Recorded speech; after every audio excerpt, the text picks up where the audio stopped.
Welcome back. ఒక సామాన్యుడి చిన్ని ఆశ అవతల వాళ్ళకి ఆయుధం అవుతుంది. నిజంగా ఒక సామాన్యుడికి సొంతింటి కళ అంటే ఇక జీవితంలో అది ఒక పెద్ద అచీవ్మెంట్ లాగా ఫీల్ అవుతారు. ఆ అచీవ్మెంటే వీళ్ళ ఆయుధంగా చేసుకొని గేటెడ్ కమ్యూనిటీలో చాలా తక్కువ అమౌంట్లో మీకు అన్ని సౌకర్యాలతో మీరు అనుకున్న విధంగా మీ ఇల్లును తీర్చిదిద్దిస్తాము అనేసి అన్నప్పుడు ఒక సామాన్యుడికి ఎలా ఉంటుంది? నేనే ఒక చిన్న ఇంట్లో ఉన్నాను, నా పిల్లలకైనా ఒక మంచి ఇల్లు, ఒక మంచి కమ్యూనిటీ అన్నీ దొరికేటట్టుగా ఉంటే ఎంత బాగుంటుంది. ఒక తండ్రి కామన్గా ఆలోచించే ఆలోచన. అందులోనూ ఈ మధ్యకాలంలో చూసుకుంటే ఒకప్పుడు ఏంటంటే 30+ 40+ లేకపోతే రిటైర్డ్ అమౌంట్ వచ్చిన తర్వాత ఇల్లు అనేది ప్లాన్ చేసేవాళ్ళు. బట్ ఇప్పుడు చూసుకుంటే ఎర్లీ 20s అంటే ఆల్మోస్ట్ లక్షల్లో జీతం అనేది చాలా తక్కువ ఏజ్లోనే చూస్తున్నారు. కాబట్టి ప్రతి ఒక్కరు ఒక సొంత ఇల్లు ఉండాలి, 4-5 ఇల్లులు ఉంటే రేపు బెనిఫిట్ ఉంటుంది కదా, దాని మీద మనకి అమౌంట్ వస్తుంది కదా, దానిలోనే అదే కట్టేసుకుంటుంది కదా, ఇలాంటి ఆలోచనలతోనే ఉంటున్నారు.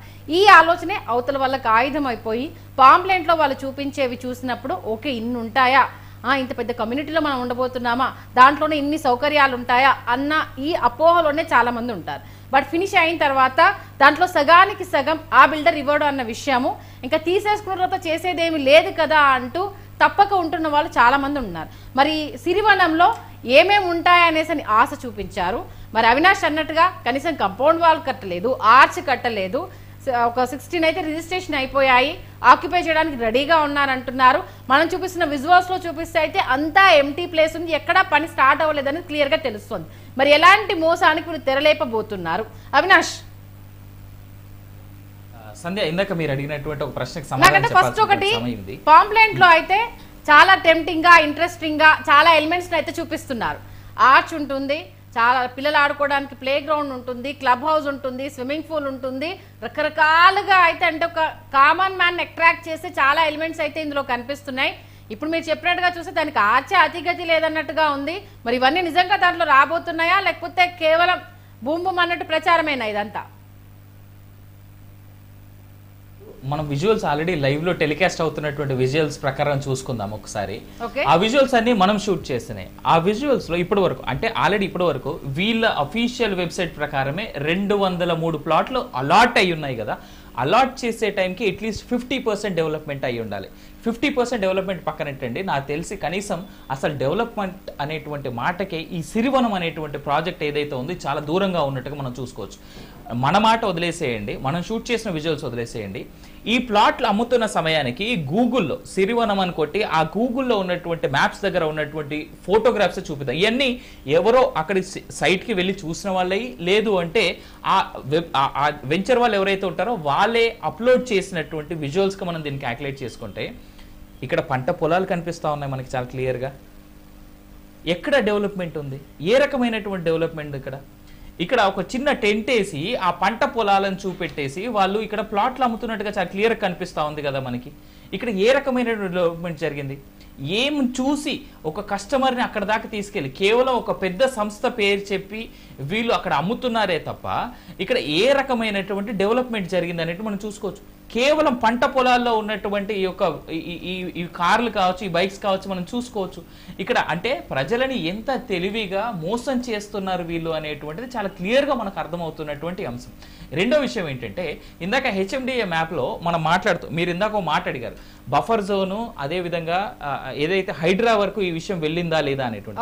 హైడ్రా దాకా ఈ అంశాన్ని తీసుకెళ్లేటువంటి ప్రయత్నం చేశాము, మాట్లాడేటువంటి ప్రయత్నం చేస్తాం, మేము చర్యలు తీసుకుంటాం అనేటువంటి మాట అన్నారు. కానీ ఇక్కడ అఫీషియల్గా నేను ఒక విషయం చెప్తాను. హెచ్ఎండిఏ మ్యాప్ ప్రకారం ఇందాక నేను చెప్పినటువంటి సర్వే నెంబర్స్ అసలు యాక్చువల్గా ఇది ఎన్ని సర్వే నెంబర్లో ఉందనేటువంటి విషయం ముందు నేను చెప్తా. చిదురుప్ప అనేటువంటి విలేజ్లో 453, 457, 459, 460, 61, 62, 64, 480, 81, 82 ఇది చిదురుప్ప విలేజ్ లో ఉన్నటువంటి సర్వే నెంబర్లు. అదేవిధంగా ఆరుట్ల అనేటువంటి విలేజ్ కి సంబంధించి 175 నుంచి 179 అనేటువంటి సర్వే నెంబర్ల ప్రకారం ఈ విలేజ్ లో ఈ సన్ రైజ్ ఇన్ఫ్రా అనేటువంటిది ఈ సిరివనం అనేటువంటి ప్రాజెక్ట్ నడుస్తుంది. అయితే ఇక్కడ ఒక్కసారి నేను మన కెమెరామెన్ కూడా చెప్తాను, ఒక్కసారి జూమ్ ఇన్ చేయమని. చిదురుప్ప అనేటువంటి విలేజ్ కి సంబంధించి ఇందాక నేను చెప్పినటువంటి సర్వే నెంబర్లు మరొకసారి నేను మీకు గుర్తు చేస్తా. 453, 457, 459 ఇది నక్కవాగు. ఇది ఇది ఏదైతే ఈ బ్లూ కలర్ ప్యాసేజ్ ఉందో ఇది నక్కవాగు. దీంట్లో క్లియర్గా 453 ఇక్కడ కనిపిస్తున్నట్టుగా నేను క్లియర్గా చూపించగలుగుతున్నా. 453 అనేటువంటి సర్వే నెంబర్ ఇక్కడ ఏదైతే ఉందో అది క్లియర్గా వాగులో ఉంది, నక్కవాగులో ఉంది. ఎందుకు హైడ్రా కానీ లేదా ప్రభుత్వ అధికారులు ఒకవేళ వీళ్ళకి పర్మిషన్ ఇచ్చారనే ఒక్క మాటకి అనుకుంటే వాగులో ఏ విధంగా వీళ్ళకి పర్మిషన్ ఇచ్చారు, ఏ రకమైనటువంటి అప్రూవల్స్ ఉన్నాయని, లేదా ఈ యొక్క అధికారులు ఎవరైతే ఉన్నారో ఇక్కడ పనిచేస్తున్న వాళ్ళకి ఏ రకమైనటువంటి ముడుపులు అందాయని చెప్పేసి వాళ్ళు పర్మిషన్స్ ఇచ్చారనేటువంటి అంశానికి సమాధానం వాళ్ళే చెప్పాల్సినటువంటి అంశం ఉంది ఇక్కడ. అంటే ఇక్కడ దాదాపుగా ఏదైతే ఈ నక్కవాగు ఒక్కటే కాదు, ఈ ఏరియాలో మొత్తం క్లియర్గా చూసుకోవచ్చు. నక్కవాగు మంజీరా నదికి ఉపనదిగా ప్రవహిస్తూ ఉంది ఈ ఏరియాలో ఉండేటువంటి వాళ్ళకి. అయితే మొత్తంగా 250 ఎకరాల వీళ్ళ ప్రాజెక్టు, వీళ్ళు అంచనా వేసుకున్నటువంటి సొమ్ము, వీళ్ళు ప్రజలని మోసం చేస్తూ ప్రజల దగ్గర నుంచి దోచుకోవాలనుకుంటున్నటువంటి సొమ్ము ఖరీదు మొత్తం దాదాపుగా 2000 కోట్ల రూపాయలు. ఎందుకు ఇంత క్లియర్గా ఇంత పెద్ద మాట నేను చెప్పగలను అనుకుంటే, ఫస్ట్ ఫేజ్ ఆఫ్ 45 ఏకర్స్, వాళ్ళ బ్రోచర్ ప్రకారం 100 ఎకరాలు, ఫస్ట్ ఫేజ్ ఆఫ్ 45 ఏకర్స్ ఏదైతే వీళ్ళు ఇప్పుడు ప్లాట్ల కింద అమ్ముతా ఉన్నారో 500 స్క్వేర్ యార్డ్ల నుంచి 600, 700, 1000 స్క్వేర్ యార్డ్ల పైచీలు కూడా వీళ్ళు అమ్ముతా ఉన్నారు. ఒక్కొక్క స్క్వేర్ యార్డ్ ధరని 12,000 రూపాయలు పెట్టుకున్నారు. 12,000 రూపాయలు ఇంటూ 500 వేసుకుంటే దాదాపు 60 నుంచి 70 లక్షల రూపాయలు ఒక్కొక్క ప్లాట్ చొప్పున వీళ్ళు అమ్ముతా ఉన్నారు. కొంతవరకు స్టార్టింగ్ ఫేజ్, కొంతమందికి 100, 120 గజాలకు మాత్రం కూడా అమ్ముతా ఉన్నారు, అది వేరే విషయం. కానీ ఒక్కొక్క ప్లాట్ 1000 రూపాయలు పర్ స్క్వేర్ యార్డ్ ఉన్నటువంటి గవర్నమెంట్ మార్కెట్ రేటుని వీళ్ళు 11-12,000 రూపాయలకు అమ్ముతున్నారంటే, అది కూడా ఎలాంటి డెవలప్మెంట్ లేని చోట. మనం క్లియర్గా విజువల్స్లో చూపిస్తాను. అక్కడ స్టిల్ ఇంకా పంట పొలాలు ఉన్నాయి, తాటి చెట్లు ఉన్నాయి, ఎలాంటి డెవలప్మెంట్ లేదు, బీటీ రోడ్ లేదు, అక్కడ ఎలక్ట్రిసిటీకి సంబంధించి ఎలాంటి డెవలప్మెంట్ లేదు, సీవేజ్ లైన్స్ లేవు. మీరు చెప్తున్న దాని ప్రకారము అంటే 1000-2000 స్క్వేర్ యార్డ్ అన్నారు అంటే వాళ్ళు అమ్ముతున్న రేట్ ప్రకారం అంటే 60-70 లక్షలు ఉండకపోతే ఒక ఫ్లాట్ కావచ్చు, ప్లాట్ కావచ్చు, ఎంతవరకు అమ్మే అవకాశం ఉంటుంది? ఓవరాల్ గా వీళ్ళు ఎంత ధనార్జన అంటే ఎంత లాభాన్ని వీళ్ళు ఆర్జిస్తున్నారు? సంధ్య, సింపుల్ క్యాల్కులేషన్స్ లోకి మందం. నేను చాలా బేసిక్ క్యాల్కులేషన్ చెప్తా. ప్రభుత్వ ధర, ప్రభుత్వం నిర్ణయించినటువంటి ధర 1000 రూపాయలు ఉంది, మార్కెట్ ధర 2000 రూపాయలు ఉంది. అంటే 2000 రూపాయలు ఇంటూ 500 రూపాయలు, 500 గజాలు వేసుకోండి. 2000 ఇంటూ 500 వేసుకుంటే దాదాపు 10 లక్షలు, అంతకంటే ఎక్కువ అవ్వదు మ్యాక్స్ అది. ఒకవేళ 10 లక్షలు కూడా చేయనటువంటి ఒక ల్యాండ్ ధరని వీళ్ళు ఎంతకు అమ్ముతా ఉన్నారు? 12,000 రూపాయలు ఇంటూ 500 గజాలు వేయండి, 60 నుంచి 70 లక్షల రూపాయలు అమ్ముతున్నారు. అంటే ఇక్కడ దాదాపుగా 5 లక్షల% వీళ్ళు ప్రాఫిట్తో అమ్ముతా ఉన్నారు. ఏ రకమైనటువంటి డెవలప్మెంట్స్ లేకుండా. వీళ్ళు ఎప్పుడు డెవలప్ చేస్తారో తెలియదు, దాంట్లో బీటీ రోడ్లు ఎప్పుడు వేస్తారో తెలియదు, దాంట్లో ఎలక్ట్రిసిటీ పోల్స్ ఎప్పుడు వేస్తారో తెలియదు, సీవేజ్ లైన్స్ ఎప్పుడు చేస్తారో తెలియదు. వీళ్ళ వెబ్సైట్, వీళ్ళ బ్రోచర్ ప్రకారం చూసుకున్నా కానీ వుడెన్ హౌస్ ఎప్పుడు కడతారు, గుడి ఎప్పుడు కడతారు, గోశాల ఎప్పుడు పడతారు, నేచర్ క్యూర్ ఎప్పుడు చేస్తారు, పంచకర్మ సెంటర్ ఎప్పుడు పెడతారు, ఓపెన్ జిమ్ ఎప్పుడు పెడతారు, యోగా సెంటర్ ఎప్పుడు పెడతారు, మెడిటేషన్ హౌస్ ఎప్పుడు కడతారు, library, drip irrigation, fruit plantation, open deck, landscaping, weekend homes, compound wall, ఇవన్నీ ఎప్పుడు చేస్తారు? అసలు కనీసం మనం చూపిస్తున్నటువంటి విజువల్లో, మన వెబ్సైట్, మన ఛానల్లో చూపిస్తున్నటువంటి విజువల్లో కనీసం ఎంట్రీ రోడ్డు లేదు. కనీసం వెంచర్ వర్క్ కూడా కనీసం ఎంట్రీ రోడ్డు వేయనటువంటి వీళ్ళని తీసుకొని ఒక కామన్ మ్యాన్ తన కష్టార్జితం, తన జీవితాంతం సంపాదించుకున్నటువంటి సంపాదన అంతా ఆ వెంచర్ మీద పెట్టి కొనుక్కొని ఇంకెలా బాగుపడతాడు? అంటే అవినాష్, సిటీ అవుట్స్కట్ ఇప్పుడు ఆల్మోస్ట్ ఆల్ కాంగ్రెస్ గవర్నమెంట్ వచ్చాక మెట్రోని ఎక్స్టెండ్ చేస్తామని చెప్పారు. అంటే 2 సిటీ అవుట్స్కట్ లో ఇప్పుడు అభివృద్ధి అనేది ఎక్కువ జరుగుతుంది అన్నది ఒక పాయింట్, 4th సిటీ రాబోతుంది కాబట్టి అది నియర్ బై గా ఉంటుంది అన్నది ఇంకో పాయింట్. అంటే జనాలు నమ్మించడానికి సింపుల్ ఎలిమెంట్స్ క్లియర్ కట్ గా తెలుస్తున్నాయి కదా. అంటే వీటిని బేస్ చేసుకునే ఈ వెంచర్ నడుస్తుంది అన్నది కూడా క్లియర్ గా తెలుస్తుంది. అయితే ఇప్పుడు గూగుల్ మ్యాప్ ని ఎలా మేనేజ్ చేస్తారన్న ఒక విషయం తెలియాలి. మనకు ఖచ్చితంగా దీనికి సంబంధించి అంటే ఎంత అమ్ముతున్నారో అనేది గవర్నమెంట్కి అయితే ఒక ఎస్టిమేషన్ ఇవ్వాల్సిందే, ఆ నామ్స్ ప్రకారమే వెళ్లాల్సిందే. అంటే దీన్ని ఏవి ఫాలో అవ్వట్లేదు అనేది క్లియర్ గా తెలుస్తుంది. ఎందుకని ఇంత పెద్ద వెంచర్ 200 ఎకరాల్లో జరుగుతున్న వెంచర్ కి సంబంధించి అధికారులు క్వశ్చన్ చేయట్లేదు? ఆల్మోస్ట్ మీరు అన్నట్టుగా ఇందాక డిసెంబర్ 2024లో ప్రాజెక్ట్ స్టార్ట్ అయింది. అంటే ఇన్ని నెలలైనా సరే కామన్ ఎలిమెంట్స్ గురించి ఎందుకు అక్కడున్న అధికారులు ప్రశ్నించడం లేదు? అంటే నాకు తెలిసి ఇక్కడ సంధ్య ఒకటి చాలా క్లియర్గా అర్థం చేసుకోవాల్సినటువంటి అంశం ఏంటంటే, ఖచ్చితంగా ఆ చుట్టుపక్కల ఉన్నటువంటి చిన్న స్థాయి అధికారులు లేదా కింది స్థాయి అధికారులు ఎవరైతే ఉంటారో వారు ఖచ్చితంగా ఈ సంస్థ ఏదైతే ఈ సన్ రైజ్ ఇన్ఫ్రా అనేటువంటి సంస్థ ఉందో ఖచ్చితంగా వాళ్ళతో కుమ్మక్కై ఉండాలి. Otherwise there is no scope. లేదా ఇంకొక అంశం కూడా ఇక్కడ ఇది క్లియర్ గా ఫార్మ్ ల్యాండ్స్ అంటే అగ్రికల్చరల్ ల్యాండ్స్ ని తీసుకొని వీళ్ళు ప్లాట్లు చేసి అమ్ముతా ఉన్నారు. ఈ విషయం రిజిస్ట్రేషన్ టైంలో గుంటల చొప్పున, ఎందుకంటే ఫార్మ్ ల్యాండ్ కాబట్టి లేదా అగ్రికల్చరల్ ల్యాండ్ కాబట్టి వాళ్ళు గుంటల చొప్పున రిజిస్ట్రేషన్ జరుగుతుంది. కాబట్టి అధికారులకు కూడా దీనిపైన డౌట్ వచ్చేందుకు ఆస్కారం అయితే క్లియర్ గా లేదు. ఎప్పుడైతే ఏదైతే ఫార్మింగ్ చేసే లేదా అగ్రికల్చర్ చేసేటువంటి ల్యాండ్స్ ఉంటాయో దాన్ని ఎకరాల చొప్పున లేదా గుంటల చొప్పున మాత్రమే రిజిస్ట్రేషన్స్ చేస్తారు. ఈ రోజు కూడా ఈ వెంచర్ కి సంబంధించినటువంటి ల్యాండ్స్ ఏవైతే ఉన్నాయో అవి గుంటల చొప్పున రిజిస్ట్రేషన్ అవుతాయి, స్క్వేర్ యార్డ్స్ చొప్పున రిజిస్ట్రేషన్ అవ్వట్లేదు. స్క్వేర్ యార్డ్స్ చొప్పున రిజిస్ట్రేషన్ అవ్వాలి అని అంటే వాళ్ళు ఖచ్చితంగా నాలా కన్వర్జేషన్ చేయాలి. రెరా రూల్స్ ప్రకారం కూడా మన స్క్రీన్ పైన ఆల్రెడీ రెరా రూల్స్ ని కూడా టెలికాస్ట్ చేస్తా ఉన్నాం. రెరా రూల్స్ ప్రకారం ఖచ్చితంగా మీరు వెంచర్ చేసి దాన్ని ప్లాట్ల చొప్పున అమ్మాలి అని అంటే స్క్వేర్ యార్డ్స్ చొప్పున ఖచ్చితంగా మీరు నాన్ అగ్రికల్చర్ ల్యాండ్ కింద దాన్ని నాలా కన్వర్జేషన్ చేసిన తర్వాత మాత్రమే అమ్మగలరు. కానీ వీళ్ళు ఈ రోజు వరకు కూడా ప్రభుత్వానికి కట్టాల్సి వస్తుంది వేల రూపాయలు, లక్షల రూపాయలు, కోట్ల రూపాయలు వీళ్ళు ప్రభుత్వానికి ట్యాక్సుల రూపాయలు ఆ కన్వర్జేషన్ ఛార్జెస్ కట్టాల్సి వస్తుంది అని చెప్పేసి వాళ్ళు కనీసం నాలా కన్వర్జేషన్ కూడా చేయకుండా కేవలం గుంటల లొక్కనే ఏదైతే అగ్రికల్చర్ ల్యాండో అగ్రికల్చర్ ల్యాండ్ లాగానే అమ్ముతా ఉన్నారు.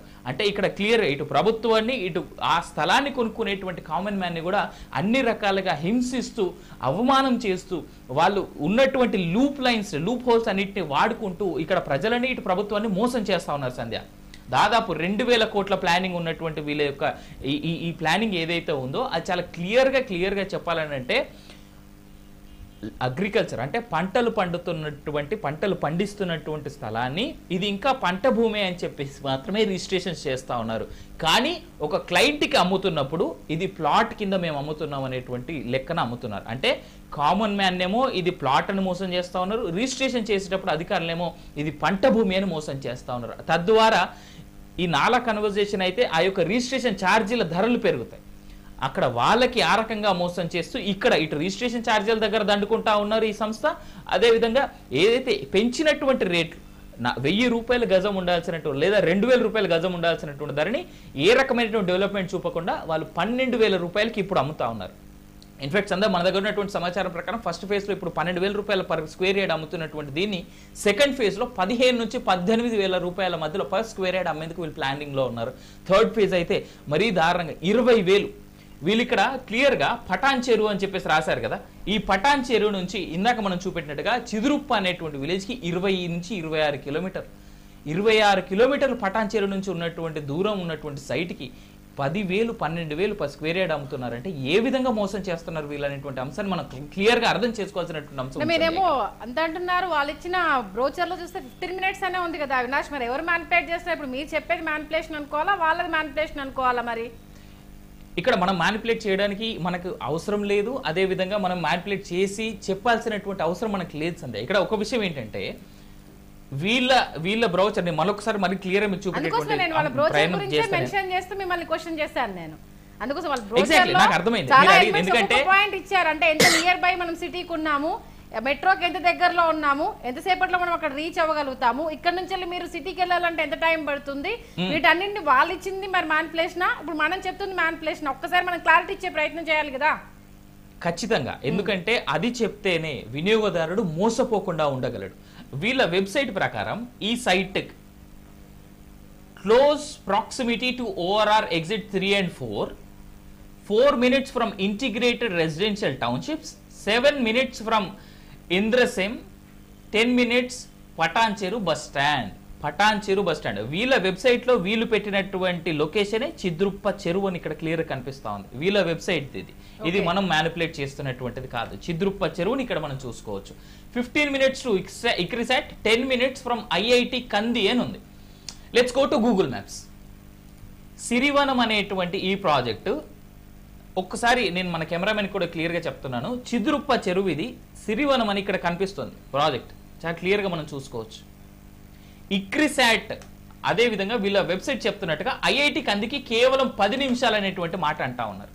సిరివనం నుంచి ఐఐటి కందికి ఎంత దూరం అనేటువంటి మనం ఇక్కడ ఒక్కసారి గూగుల్ మ్యాప్ లో చూపెట్టేటువంటి ప్రయత్నం చేద్దాం. సిరివనం చిద్రుప్ప టు ఐఐటి కంది 18.2 కిలోమీటర్లు. ఇది నా మాట కాదు, మీ మాట కాదు సంధ్య, ఇది గూగుల్ మ్యాప్స్ అఫీషియల్ గా చూపిస్తున్నటువంటి మాట. ఇది హైదరాబాద్ హైవే, ఇది ఓఆర్ఆర్. పటాన్ చెరువు ఇక్కడ ఉంది. నేను ఒక్కసారి మన కెమెరామెన్ క్లియర్ గా చూపించదలుచుకున్నాను. నేను ఇది ఇది ఐఐటి కంది, ఇది సిరివనం ప్రాజెక్ట్. ఇక్కడ ఉంది పటాన్చేరు. పటాన్చేరు ఇక్కడ అంటే పటాన్చేరు నుంచి ఓఆర్ఆర్ మీదుగా ఈ యొక్క సిరివనం అనేటువంటి ప్రాజెక్ట్కి రావాలి అని అంటే రుద్రారం దగ్గర నుంచి ఇస్మాయిల్ ఖాన్పేట్ రోడ్డు నుంచి రావాలి, లేదా పటాన్చేరు నుంచి ఇంద్రేశం అనేటువంటి రోజు బేగుంపేటు సిరివనంకి రావాలి. ఈ ఆరుట్ల తర్వాత అదేవిధంగా ఈ చిద్రంపేట అనేటువంటి విలేజ్కి. ఇక్కడ క్లియర్గా కనిపిస్తూ ఉంది 10 minutes టు కంది అని ఉంది, కంది ఐఐటి ఈ సిరివనం నుంచి. కానీ గూగుల్ మ్యాప్స్ ప్రకారం 35 నిమిషాలు పడుతుంది ఐఐటి కందికి వెళ్ళాలంటే ఈ సిరివనం అనేటువంటి ప్రాజెక్ట్ నుంచి. అంటే ఇక్కడ గూగుల్ మ్యాప్స్ కూడా ఇక్కడ మ్యానిపులేట్ చేయబడిందా? ఎవరి వల్ల మ్యానిపులేట్ చేయబడింది? ఒకవేళ వీళ్ళ వర్షన్ మనం గమనించుకుంటే. ఆ తర్వాత పటాన్చేరు నుంచి సిరివెనం అనేటువంటి ఈ ప్రాజెక్ట్కి వెళ్ళాలంటే Patancheru bus station, Shantinagar bus station నుంచి, బస్ స్టాండ్ నుంచి 18.9 కిలోమీటర్లు. అదే మెయిన్ హైవే గుండా వెళ్తే 20.4 కిలోమీటర్లు. అంటే గూగుల్ మ్యాప్స్ ఎవరి వల్ల ఇప్పుడు ఇక్కడ మ్యానిపులేట్ చేయబడింది అనేటువంటిది కామన్ మ్యాన్ అర్థం చేసుకోవాలి. ఈ సిరివనం అనేటువంటి సన్ రైజ్ ఇన్ఫ్రా అనేటువంటి ఈ సంస్థ ఎందుకు ప్రజలని ఈ విధంగా మోసం చేస్తుంది? పి అంజిరెడ్డి అనేటువంటి వ్యక్తి ఈ సన్ రైజ్ ఇన్ఫ్రా యొక్క చైర్మన్. మరి ఆయన ఎందుకు ఎన్ని వేల కోట్ల అర్జన కోసం, ఎన్ని వేల కోట్ల ధన సంపాదన కోసం, ఎవరికి డబ్బులు పంచిపెట్టడానికి, లేదా తను ఎన్ని వేల కోట్ల ధనార్జన అనేటువంటి లాభం కోసం ఇంత డిస్టెన్స్ ఉన్నటువంటి ఈ ప్రాజెక్ట్ని కేవలం 10 నిమిషాలు అనేటువంటి మాట మాట్లాడుతూ ఉన్నాడు ఆయన. వీళ్ళు రాసింది చూడండి, ఇక్కడ 25 minutes from Lingampally or BHEL అని రాశారు, 30 minutes from Miyapur metro station అని రాశారు. మియాపూర్ మెట్రో స్టేషన్ ఇక్కడ చాలా క్లియర్గా పటాన్చేరు నుంచే సిరివనం అనేటువంటి ప్రాజెక్ట్కి 47 నిమిషాలు సమయం పడుతుంది కదా. మరి కామన్ మ్యాన్ని మోసం చేయడం కదా? 30 minutes from Miyapur metro station అని రాశాడంటే పటాన్చేరు దాటి ముందుకు వచ్చిన తర్వాత కదా మియాపూర్ అనేటువంటిది ఉంది. మరి ఏ విధంగా మియాపూర్కి 30 minutes లో వీళ్ళు తీసుకెళ్తారు అనేటువంటిది కామన్ మ్యాన్ చాలా సెకండ్ ఆల్మోస్ట్ అయితే చాలా క్లియర్ కట్ గా గూగుల్ మ్యాప్ కి సంబంధించి ఎంత టైం పడుతుంది, ఎన్ని కిలోమీటర్స్ ఉన్నదే మరి మీరు చాలా క్లియర్గా ఎక్స్ప్లెయిన్ చేస్తున్నారు. ఒక చిన్న బ్రేక్ తీసుకుందాం. బ్రేక్ తర్వాత ఫస్ట్ ఫేజ్లో ఈ 40 acres ఎన్ని అమ్ముడుపోయాయి, ఎంత అమౌంట్ వచ్చింది, సెకండ్ ఫేజ్కి సంబంధించి టార్గెట్ ఏంటి, మీరు అన్నట్టుగా థర్డ్ ఫేజ్కి అయితే ఇంకా అమౌంట్ డబుల్ చేద్దాం అనుకుంటున్నారు. కాబట్టి వీళ్ళు కొన్న అమౌంట్ అంటే వాళ్ళు రిజిస్ట్రేషన్ చూపించిన దానికి ఖచ్చితంగా అయితే ఫస్ట్ వీళ్ళు రిజిస్ట్రేషన్ చేసుకున్న తర్వాత అమ్మడానికి ఛాన్స్ ఉంటుంది. కాబట్టి ఎంత అమౌంట్తో వీళ్ళ ల్యాండ్ని కొన్నారు, వస్తున్నది ఏంటి, థర్డ్ ఫేజ్కి వచ్చేసరికి ఇంకా ఏమేమి మ్యానిపులేట్ చేయబోతుందో తెలుసుకునే ప్రయత్నం చేద్దాం. ఒక చిన్న బ్రేక్ తీసుకుందాం. Stay with us.